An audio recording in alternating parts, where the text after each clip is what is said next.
Tadi itu untuk produk jasa kesehatan dan terus produk-produk juga berarti bisa ya? Bisa. Jadi yang pertama itu memang yang harus dibidik itu kita mengenal yang disebut dengan produk market fit.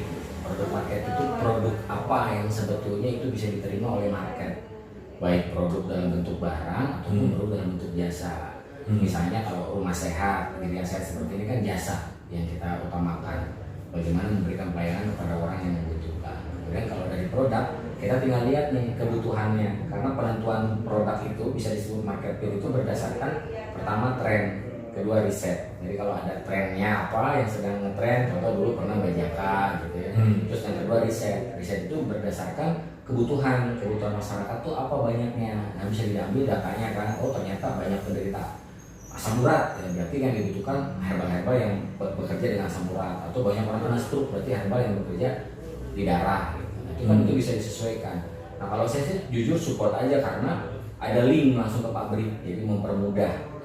Andai kata misalnya dari komunitas A menginginkan memiliki produk itu dengan brand tersendiri karena punya pangsa pasar di komunitas, ya udah kita bisa bikinkan gitu. Tadi trennya apa, terus kebutuhan marketnya apa, maka produk itu yang bisa kita buatkan untuk disupport begitu. Kalau cuma sekedar mau jualan herbal aja ya bisa juga. Pabrik mah udah mempersilahkan, silakan kalau mau menjualkan dengan sistem konsinyasi kita ambil, kemudian nanti yang laku kita setorkan ya bisa. Oh, bisa ya? Bisa. Kalau yang ini bisa. Kalau dulu kan di tempat saya nggak bisa, karena memang kedudukannya kan hanya sebagai support system sayanya kan, bukan sebagai owner gitu, jadi nggak punya kuasa untuk bisa menitipkan barang. Tapi kalau dari pabrik, alhamdulillah karena kenal dengan manajernya, bahkan ini juga kita bisa bantu juga kawan-kawan yang memang membutuhkan izin BP POM gitu untuk produk, dia punya herbal nih, pengen naik BP POM-nya, kita bisa bantu, bisa kita tingkatkan perizinannya. Teman kita kemarin ada yang buat tuh yang telang tuh. Nah, telang itu ya. Nah, ini kan ya. Saya memang juga kepikiran tuh dalam tadi yang dibilang one stop itu ya. One stop service.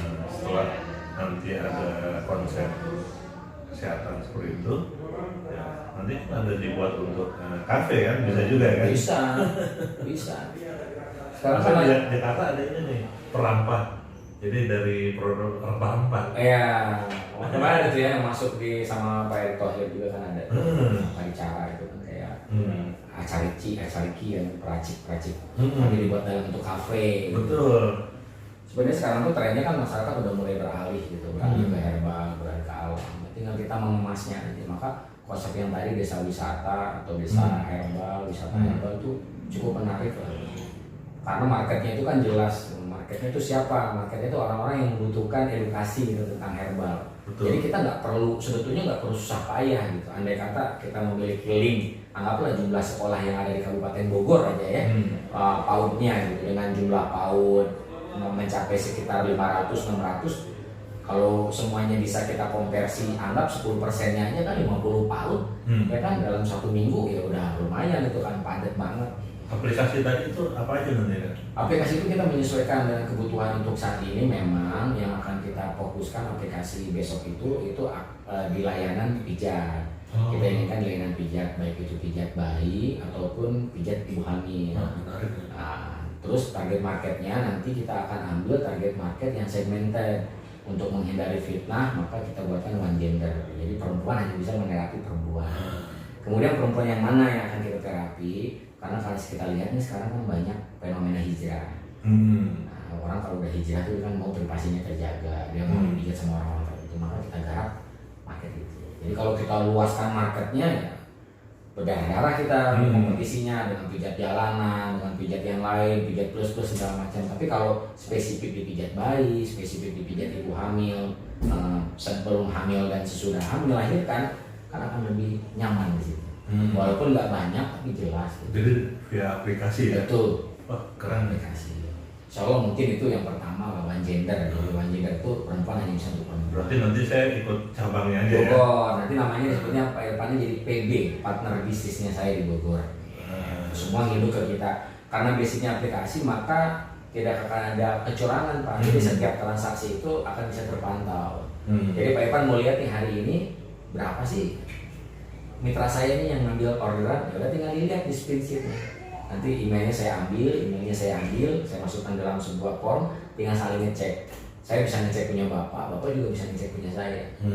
Jadi nanti tiap bulan tuh dapatnya berapa? Oh, kok saya dapat segini? Enggak, karena udah ada catatannya Pak per bulan. Jadi setiap mitra ambil orderan dia akan masuk ke sini, jatahnya dia juga akan masuk ke sini, jatahnya kita masuk ke sini, nanti tinggal di sini pembagiannya. Semua udah tercatat.